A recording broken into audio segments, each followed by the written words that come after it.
ढूंढता फिरता हूँ मैं एक बाल अपने आप को। आप ही गोया मुसाफिर, आप ही मंजिल हूँ मैं। खोज किसकी है? किसी और की नहीं, अपनी ही। पाना किसे है? वो बाहर नहीं है, भीतर है। जिसे हम तलाश रहे हैं वो हमारा स्वभाव है। इसलिए यात्रा पद यात्रा नहीं, यात्रा आत्म यात्रा है। यात्रा किसी और तक पहुंचने की नहीं है, यात्रा अपने तक ही पहुंचने की है। जो मिला ही हुआ है उसके प्रति जागना है। संपदा खोजनी नहीं है, सिर्फ आंख खोलनी है। ढूंढता फिरता हूं एक बाल अपने आप को। आप ही गोया मुसाफिर, आप ही मंजिल हूं मैं। यात्री भी तुम ही हो, यात्रा भी तुम ही हो, यात्रा का लक्ष्य और गंतव्य भी तुम ही हो। इसलिए बिना कहीं जाए भी पहुंचना हो सकता है। जहां बैठे हो वहीं बैठे बैठे भी पहुंचना हो सकता है। जरा भी बिना हिले डुले भी पहुंचना हो सकता है। और जो बाहर खोजने गए वो भटक गए। यात्रा पहले कदम से ही गलत हो गई। जिन्होंने सोचा बाहर है, पहले से ही चूक गए।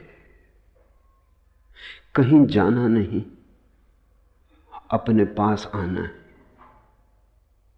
कहीं खोजना नहीं, अपने भीतर जागना है।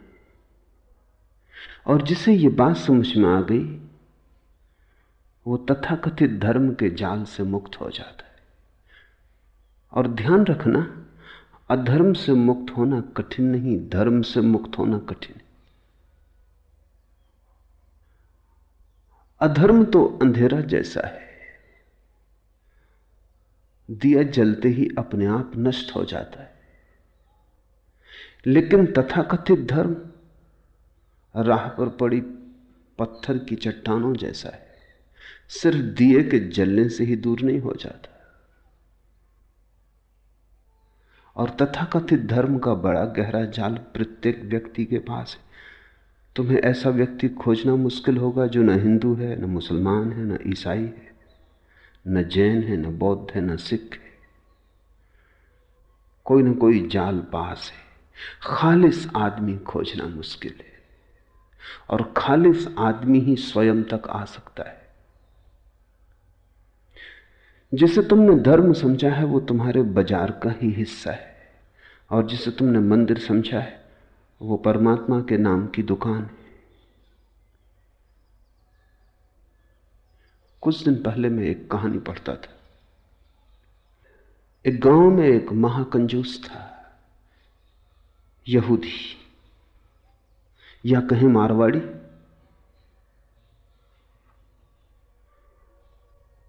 उसने कभी एक पैसा दान न दिया। गांव में भिखारी भी उसके घर की तरफ नहीं जाते थे। अगर कोई नया भिखारी उसके घर की तरफ जाता तो लोग समझ जाते कि नया भिखारी। जिसको थोड़ा भी पता है वो कभी भीख मांगने उसके द्वार पर न जाएगा। उसने कभी दिया ही नहीं। वो भिखारी से भी कुछ छीन सकता था, देना उसकी आदत न थी। लेकिन एक दिन वो गांव के धर्मगुरु के द्वार पर पहुंचा, यहूदी धर्मगुरु, और उसने कहा कि आज मेरे लिए कुछ प्रार्थना करनी होगी। धर्मगुरु ने सोचा कि अब प्रार्थना करवाने आया है तो कुछ दान करवा लेने का मौका है।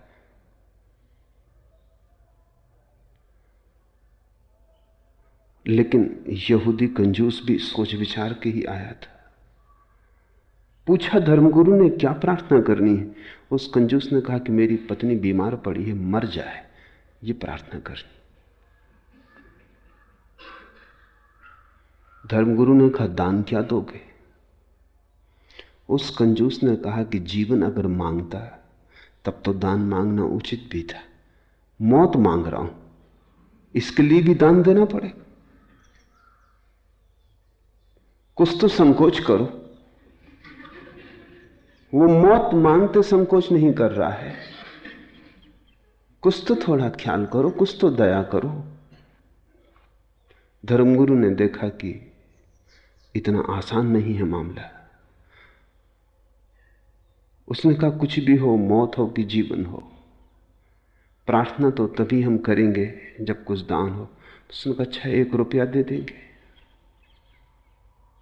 बहुत धर्मगुरु ने जोर डाला तो उसने कहा 2 रुपया दे देंगे। ऐसे कुछ बात बनती ना दिखी तो धर्मगुरु ने कहा सुनो, मौत की प्रार्थना की नहीं जा सकती। कोई उल्लेख ही नहीं है शास्त्र में कि किसी की मौत के लिए प्रार्थना कभी की गई हो। परमात्मा से लोग जीवन की प्रार्थना करते हैं, मौत की नहीं। तो मुझे क्षमा करो, ये काम मुझसे ना हो सकेगा। धर्मगुरु ने कहा छोड़ो भी ये बातें कानूनी, 5 रुपए दे सकता हूं। धर्मगुरु बोला कि नहीं, ये हो ही नहीं सकता, प्रार्थना तो जीवन की ही हो सकती है। लेकिन एक तरकीब तुम्हें मैं बता देता हूं, क्योंकि कानून में सब जगह तरकीब तो होती ही है।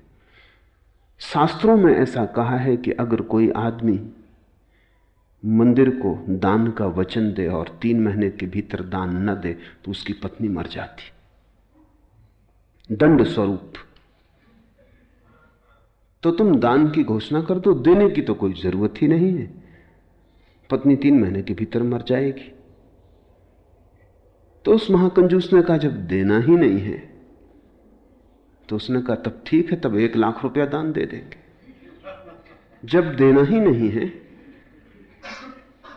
धर्मगुरु ने कहा जब देना ही नहीं तो क्या लाख, क्या 10 लाख? अरे 10 लाख ही कह दो। थोड़ा सा कुछ आया, क्योंकि कल्पना में भी देना कष्टकर मालूम होता है। उसने कहा 10 लाख ज्यादा हो जाएंगे। पर धर्मगुरु ने कहा जब देना ही नहीं है तो जैसा 1 वैसा 10 लाख। वो बड़े बेमन से राजी हुआ, लौट गया घर। पत्नी मरी तो नहीं, बीमार थी, ठीक हो गई। वो बड़ा चकित हुआ। 3 महीने पूरे हुए, वो वापस आया। उसने कहा कि तो नियम काम नहीं किया। धर्मगुरु ने कहा कि देखो, शास्त्र कहता है दंड स्वरूप, एज ए पनिशमेंट, मगर तुम तो चाहते हो कि पत्नी मर जाए, इसलिए ये तुम्हें दंड तो ना होगा, ये तो पुरस्कार हो जाए। इसलिए प्रार्थना व्यर्थ गई। अगर तुम सच में ही चाहते हो पत्नी मर जाए, तुम अब ऐसा करो कि जाके बाजार से कुछ हीरे जवाहरात खरीदो, कुछ सुंदर साड़ियां खरीदो, पत्नी को भेंट करो। पत्नी तुम्हारे प्रति इतनी प्रेम से भर जाए और तुम भी इतने प्रेम से भर जाओ कि तुम्हारे प्राण कहने लगे कि नहीं अब मत मार, हे परमात्मा अब मत मारना। तब वो मारेगा कि तभी तो दंड हो सकता, नहीं तो नियम। ये बात जची। पर उसने कहा हीरे जवाहरात मैंने कभी खरीदे नहीं। धर्मगुरु ने कहा क्या हर्ज है, पत्नी तो मर ही जाएगी, तुम बेच देना, थोड़ा लाभ ही भला हो जाए, नुकसान तो क्या होगा, चीजों के दाम तो रोज बढ़ते ही जाते। ये बात जची। वो गया, उसने हीरे जवाहरात खरीदे, साड़ियां खरीदी बहुमूल्य, कभी खरीद के घर लाया न था। पत्नी तो हैरान हो गई कि इसमें ऐसा रूपांतरण हुआ। निश्चित ही धर्मगुरु की कृपा से हुआ होगा, मंदिर गया इसीलिए हुआ होगा। उसने भी पहली दफा उसे प्रेम से देखा और पत्नी उसे इतना प्रेम करने लगी कि उस कंजूस को भी पहली दफा एहसास हुआ कि ये पत्नी तो बड़ी अनूठी है, मैं नाहक ही इसके मरने की प्रार्थना करता था। तो वो डरा। अब उसके मन में यह होने लगा कि कहीं मर ना जाए। और 3 महीने करीब होने के पास आ रहे थे और पत्नी बीमार पड़ गई, तो घबराया हुआ पहुंचा धर्मगुरु के पास। उसने कहा, ये तो मुसीबत हो गई, नियम काम करता मालूम पड़ रहा है, पत्नी बीमार पड़ गई, अब कैसे बचाएं उसे। धर्मगुरु ने कहा कि वो जो 10 लाख दान दिया था वो दान दे दो, अब तो बचने का और कोई उपाय नहीं।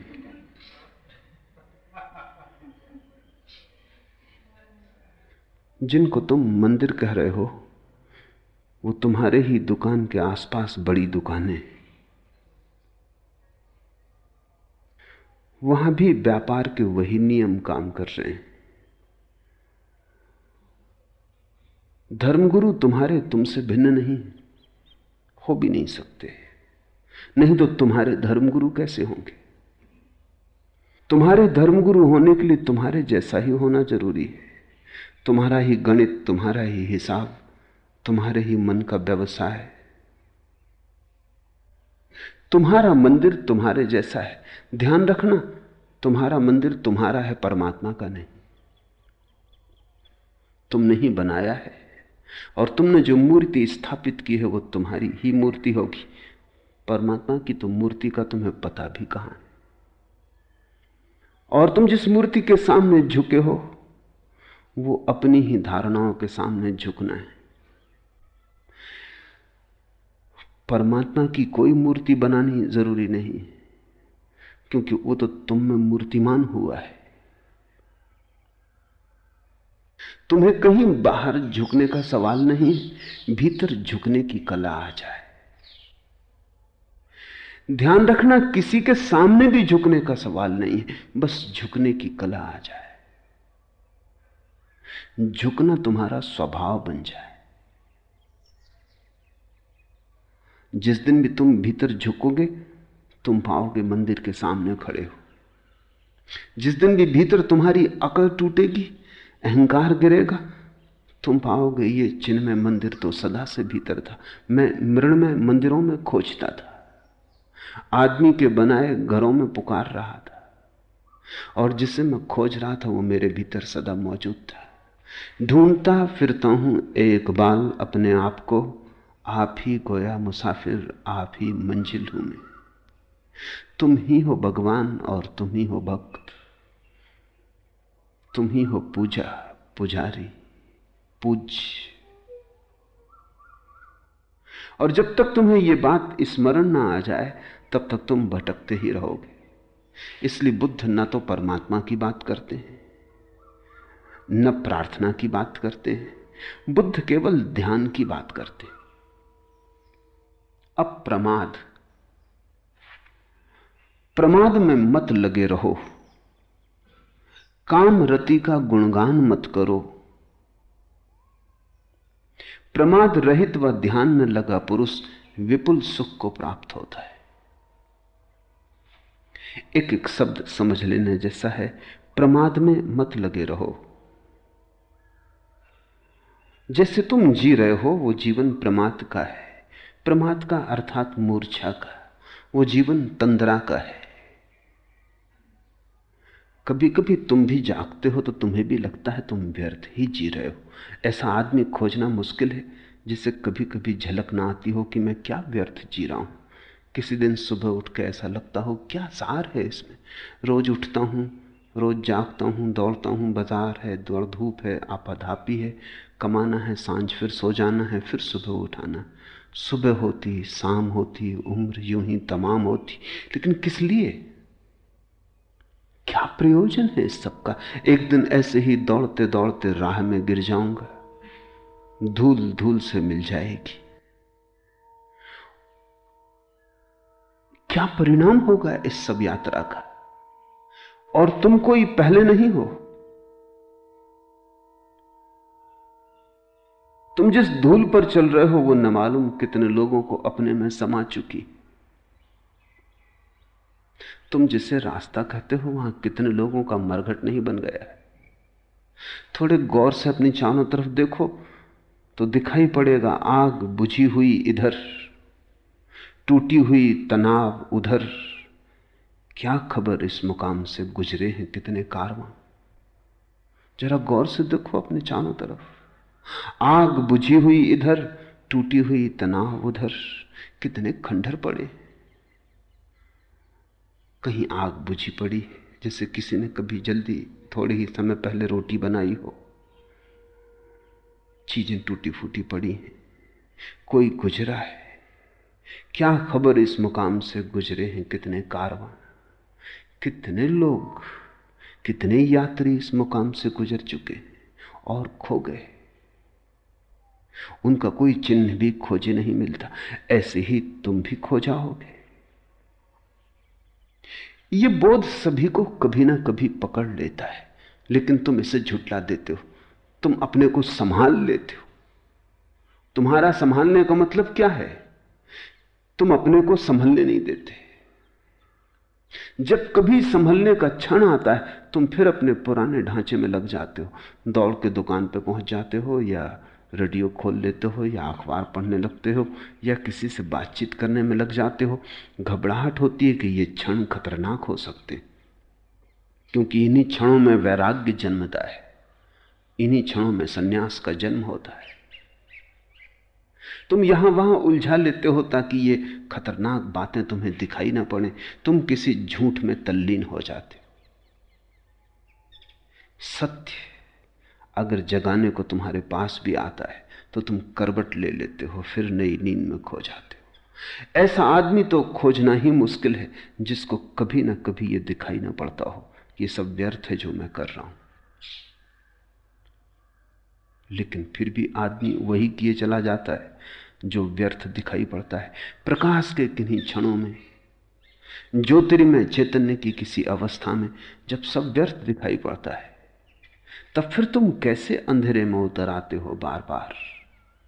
इसे बुद्ध प्रमाद कहते। प्रमाद का अर्थ है जानते हो, फिर भी जो जानते हो उसके विपरीत जीते हो। जानते हो आग में हाथ डालने से हाथ जलेगा, फिर डालते हो। पुराने घाव भी नहीं मिट पाते और फिर हाथ डाल देते हो। निश्चित ही तुम होश में नहीं हो सकते, बेहोश हो, कोई बड़ी गहरी तंद्रा में जी रहे हो। प्रमाद में मत लगे रहो।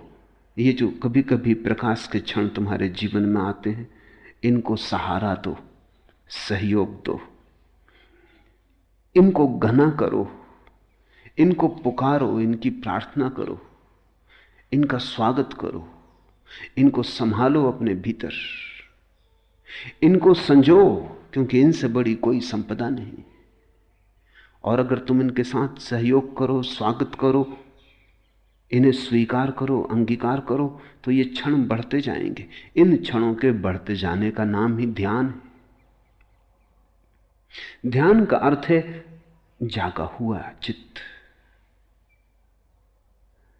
प्रमाद का अर्थ है सोया हुआ चित्त। इसलिए बुद्ध और महावीर ध्यान के लिए अप्रमाद शब्द का प्रयोग करते हैं। प्रमाद में मत लगे रहो, काफी लगे रहे हो। और तुम हजार बहाने खोज लेते हो लगे रहने के। तुम कहते हो अभी अभी बच्चे बड़े हो रहे, तुम कहते हो अभी तो महत्वाकांक्षा के दिन है, थोड़ा और कमा लूं। तुम कहते हो अभी तो जवान हूं, ये धर्म और वैराग्य ये तो बुढ़ापे की बातें। एक युवक को मैंने सन्यास दिया, उसका बूढ़ा बाप आ गया। बूढ़े बाप की उम्र होगी कोई 70-75। उसने कहा आप भी क्या अन्याय कर रहे, जवान आदमी को सन्यास देते। शास्त्रों में तो कहा है कि सन्यास तो अंत में लेने की बात है। मैंने कहा छोड़ो, तुम्हारे लड़के का सन्यास वापस ले लेंगे, तुम सन्यास लेने को तैयार हो? तुम तो 75 वर्ष के हुए, कब आखिर आएगा? वो आदमी मुस्कुराने लगा। उसने कहा आपकी बात ठीक है, लेकिन अभी बहुत दूसरे काम भी हैं, अभी दूसरी उलझने भी हैं। तो मैंने कहा कि इस लड़के का मैं सन्यास वापस ले सकता हूं अगर तुम सन्यास लेने को तैयार हो। तुमने ही कहा। मगर वो आदमी सिर्फ तर्क दे रहा था लड़के को सन्यास से बचाने को, खुद सन्यास लेने के लिए वो तर्क काम का नहीं था। लोग जवान रहते हैं तब कहते हैं अभी तो जवान है, और जब बूढ़े हो जाते हैं तब वो कहते हैं अब तो बूढ़े हो गए। जब कश्ती साबितो सालिम थी, साहिल की तमन्ना किसको थी? अब ऐसी शिकस्ता कश्ती पर साहिल की तमन्ना कौन करे? जब नाव जवान थी, जब कश्ती साबितो सालिम थी, साहिल की तमन्ना किसको थी? तब कौन फिक्र करता था किनारे की? कौन आकांक्षा करता था किनारे की? तब तो तूफानों से जूझ लेने का मन था। जब कश्ती साबितो सालिम थी, साहिल की तमन्ना किसको थी? अब ऐसी शिकस्ता कश्ती पर अब बुढ़ापा आ गया, अब नाव जरा जीर्ण हो गई। अब ऐसी शिकस्ता कश्ती पर साहिल की तमन्ना कौन करे? प्रमाद से भरा चित्त अपने सोने के लिए उपाय ही खोजता रहता है। जवान हो तब कहता है अभी जवान है, बूढ़ा हो जाए तो कहता अब बूढ़े हो गए, अब क्या कर सकेंगे। बच्चे बच्चे हैं, कैसे संन्यास्त हो जाएं। जवान जवान हैं, अभी तो जिंदगी बहुत शेष है। बूढ़े बूढ़े हो गए, अब तो कुछ शेष ही ना रहा। तुम प्रमाद के लिए तर्क खोजते हो। प्रमाद को जो तर्क सहारा देता है उसी को शास्त्रों ने कुतर्क कहा है। प्रमाद से जो जगाता है उसी तर्क को शास्त्रों ने सुतर्क कहा है। जो तर्क तुम्हें नींद में डुबाए रखता है वो आत्मघाती है, वो जहर है। उसमें दबे दबे तुम मर जाओगे। उसमें बहुत मर चुके हैं। तर्क का उपयोग अपने को जगाने के लिए करना। जैसे जैसे तुम जागने के लिए थोड़ा रास्ता बनाओगे, तुम पाओगे जागृति के और क्षण आने लगे। तुम जितना जितना जागृति के लिए उत्सुक होने लगोगे, प्रतीक्षा करने लगोगे, उतने ज्यादा क्षण आने लगेंगे। जिसे तुम चाहते हो वो आ ही जाता है। बुद्ध का एक बहुत अनूठा वचन है कि आकांक्षा सोच विचार के करना, क्योंकि आकांक्षाएं पूरी हो जाती। जिसे तुम चाहते हो वो आ ही जाता है, देर अबेर। आकांक्षा सोच समझ के करना। अगर धन मांगा धन आ जाएगा, एक दिन आ ही जाएगा। अगर पद मांगा पद आ जाएगा, एक दिन आ ही जाएगा। क्योंकि आदमी जो चाहता है धीरे धीरे उस तरफ खिंचता चला जाता है। जिसकी आकांक्षा होती है उसका प्रयास भी होने लगता है। जिसका प्रयास होता है उसकी प्राप्ति भी होने लगती है। सोच के मांगना, क्योंकि जो मांगा है वो मिल जाता है। विचार के मांगना, नहीं तो पछताओगे, नहीं तो रोओगे। क्योंकि इतने दिन मांगने में गए, इतने दिन जो मांगा उसको इकट्ठा करने में गए, अब वो मिल गया और कुछ भी नहीं मिला। कुछ और मांग लिया होता। प्रमाद में मत लगे रहो। पूरी जिंदगी जिसे तुम जिंदगी कहते हो एक गहरी नींद है, जिसमें तुम करते बहुत हो, होता कुछ भी नहीं। चलते बहुत हो, पहुंचते कहीं भी नहीं। जिसमें तुम सिर्फ मरते हो, जीते नहीं। कामरति का मत गुणगान करो, मत गुणगान करो वासना का। क्योंकि जितना तुम गुणगान करते हो अपने ही गुणगान से प्रभावित होते चले जाते हो। आदमी आत्मसम्मोहन में गिरता है। तुमने कभी सोचा, तुम जिस चीज का गुणगान करते हो वही चीज तुम्हारे मन में समाने लगती। गुणगान तुम्हारा ही तुम ही को प्रभावित कर जाता है। बुद्ध और महावीर दोनों ने कहा है काम कथा मत सुनो। लेकिन काम कथा ही लोग देखते हैं, सुनते हैं। फिल्म हो कि रेडियो हो कि किताब हो, कि उपन्यास हो कि कविता हो, लोग काम कथा ही सुनते और पढ़ते हैं, और फिर जब काम वासना जोर से पकड़ती है घबराते, तब कहते हैं ये तो बड़ा मुश्किल है, इससे छुटकारा कैसे हो। उसी को आरोपित करते, उसी को सींचते, उसी को संभालते, और जब संभल जाती है और जब सारे जीवन को जकड़ लेती तो फिर चिल्लाते हैं, चीखते हैं कि इससे छुटकारा कैसे हो। काम वासना वस्तुतः कुछ भी नहीं, सम्मोहन है। और जिस चीज के प्रति भी तुम सम्मोहित होते चले जाओ, सम्मोहित का अर्थ है जिसका भी तुम सुझाव अपने को देते चले जाओ, वही चीज रसपूर्ण हो जाती। रस आदमी स्वयं डालता है, रस वस्तुओं में नहीं, तुम डालते हो। इसलिए प्रत्येक संस्कृति, प्रत्येक सभ्यता अलग अलग तरह की चीजों में उत्सुक हो जाती, पर जिसमें उत्सुक हो जाती उसी में सौंदर्य और काम वासना का जन्म हो जाता है। हजारों संस्कृतियां जमीन पर रही, उन्होंने अलग अलग चीजों में सौंदर्य देख लिया है। जिसमें सौंदर्य देखना चाहा है वहीं दिखाई पड़ गया है। बुद्ध कहते हैं कामरति का मत गुणगान करो, रुको, सोचो, क्योंकि जिस चीज का भी तुम गुणगान करोगे तुम उस तरफ अनजाने आकर्षित होते चले जाओगे। आदमी अपनी ही बातों से प्रभावित हो जाता है।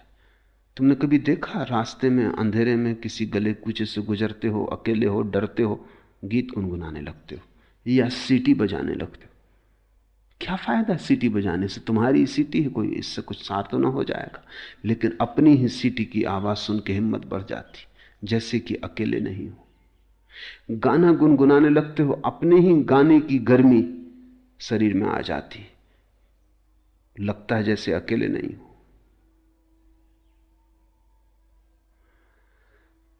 तुमने अपने जीवन को अपने ही सुझावों से भर लिया है, तुम उन्हीं में गिरे हो, उन्हीं में दबे हो।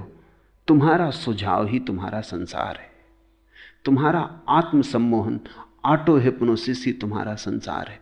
और जब बुद्ध या शंकर कहते हैं संसार माया है, तो तुम ये मत समझना कि इन वृक्षों चांतारों के संबंध में कह रहे हैं। वो उस संसार के संबंध में कह रहे हैं जो तुमने अपने चारों तरफ खड़ा कर लिया है, जिसको तुमने ही अपने सपनों में रंग लिया है, जिसके रंग तुम्हारे मन के दिए हुए हैं।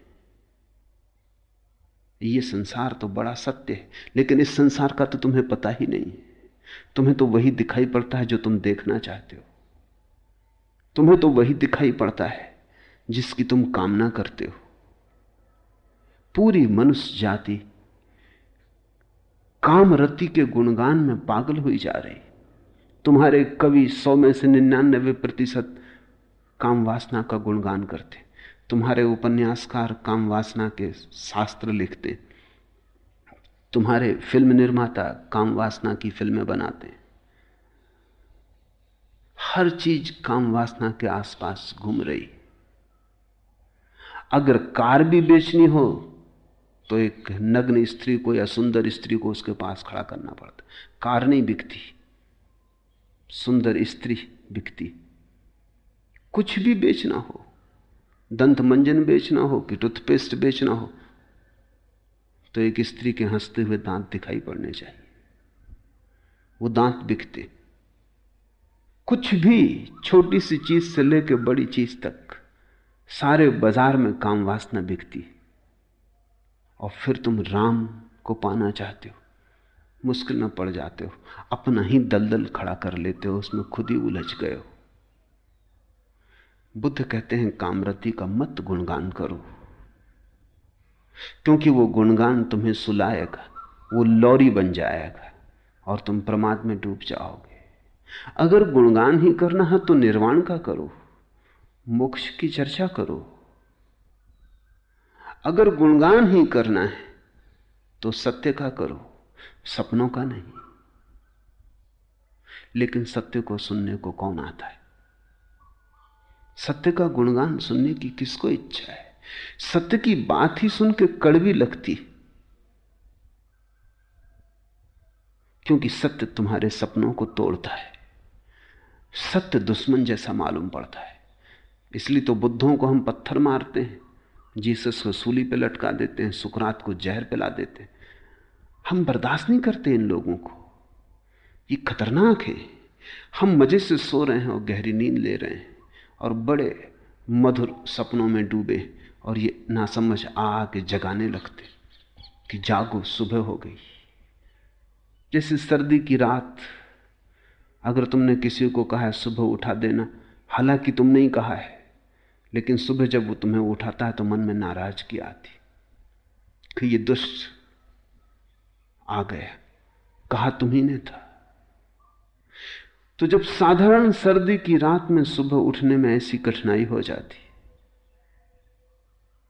लोग अलार्म घड़ी को उठा के पटक देते।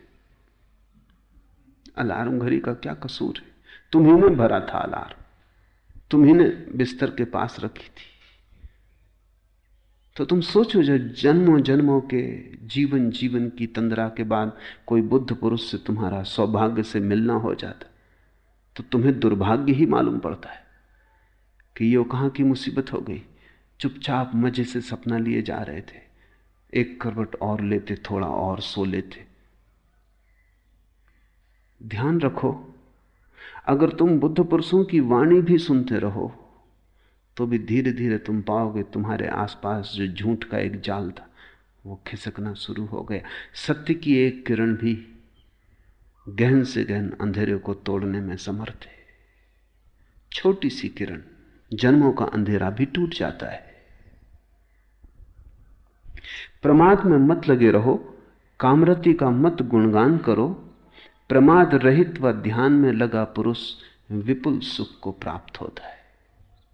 एक ही सुख है और वो सुख है स्वयं में रमण। एक ही सुख है, वो सुख दूसरे में रमण का नहीं। काम वासना का सार है दूसरे में सुख की आशा। ध्यान का सार है स्वयं में सुख की खोज। बस ये दो ही यात्राएं हैं, या तो दूसरे को खोजो या अपने को। जिसने दूसरे को खोजा वो अपने को न खोज पाया, जिसने अपने को खोजा उसे दूसरे की खोज की जरूरत ही ना रही। जिसने अपने को पा लिया उसने सब पा लिया। एक सूफी फकीर हुआ बहाउद्दीन, उसकी बड़ी ख्याति थी, उसके शब्द बड़े गहरे थे, उसका व्यक्तित्व बड़ा अनूठा था। दूर दूर से लोग यात्रा करके उसके पास आते, लेकिन सभी ठीक कारणों से आते थे ऐसा नहीं, क्योंकि कारण तो तुम्हारे भीतर होता है। एक आदमी उसके पास इसलिए आ गया था और शिष्य हो गया था कि कैसे मैं भी इतना प्रभावशाली हो जाऊं जैसा बहाउद्दीन। बहाउद्दीन ने उसे देखते से कहा कि तुम गलत कारण से सही जगह आ गए हो। उस आदमी ने कहा क्या मतलब? बहाउद्दीन ने कहा कि तुम अपने को बदलने नहीं आए हो, अपने को सजाने आ गए हो,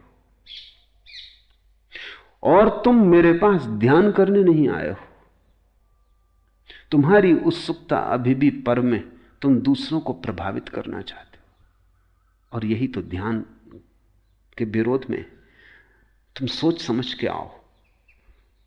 उस आदमी को बात तो सही लगी कि वो आया तो इसीलिए है कि दूसरे उससे कैसे प्रभावित हो, कैसे वो भी एक गुरु हो जाए।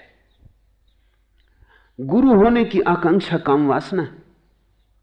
बहाउद्दीन ने कहा क्योंकि उसकी नजर, तुम्हारी नजर इस पे है कि दूसरे मुझे कैसे माने, कैसे पूजे।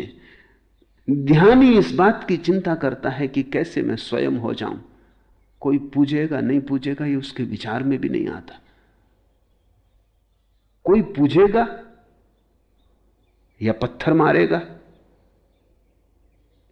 ये दूसरे समझे। ध्यानी अपने में डूबता है। उसको बात तो लगी, अब उसको बहाउद्दीन के सामने आना भी मुश्किल हो गया, तो वो छिप के आने लगा। ये देखने की जरूर कोई तरकीब होगी इस आदमी की जिसकी वजह से इतने लोग प्रभावित हैं। एक दिन बहाउद्दीन ने अपने खीसे से एक हीरा निकाला और कहा कि ये हीरा ऐसा ही मूल्यवान है जैसा सत्य मूल्यवान होता है, और ये हीरा बड़ा चमत्कारी है।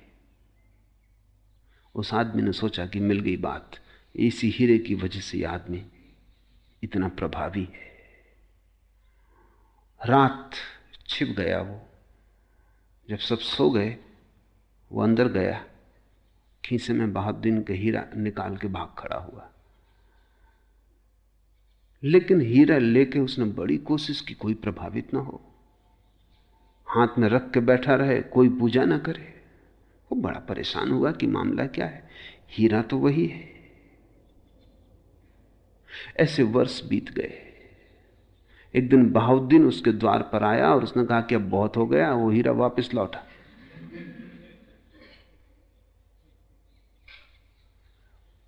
उस आदमी ने कहा, लेकिन मैं इसी हीरे के बल बड़ा प्रभाव पैदा करने की कोशिश कर रहा हूं, कोई प्रभावित ही नहीं होता, मामला क्या है? बहाउद्दीन ने कहा, जब तक तू हीरा ना हो जाए तब तक तेरे हाथ में आया हीरा भी पत्थर हो जाए, और तू अगर हीरा हो गया तो तेरे हाथ में आया हुआ पत्थर भी हीरा हो जाता है। तू कब तक बाहर की चीजों में परेशान रहेगा? इस हीरे में कुछ भी नहीं रखा है, तू इसे वापस लौटा दे। उस दिन जानता था कि तू छिपा है, इसलिए हीरा निकाला था ताकि तुझसे छुटकारा हो। जब तू रात निकाल के ले गया जेब से, तब भी मैं जागा था, क्योंकि योगी कहीं सोता है। इसलिए तो मुझे पता है कि हीरा कहां है, और तूने अब काफी दिन प्रयोग कर लिया, अब लौटा दे। और अब तो समझ, बाहर से नजर को भीतर हटा। हीरा मांगने नहीं आया हूं, तुझे बुलाने आया हूं कि अब तुझ में अकल आ जानी चाहिए।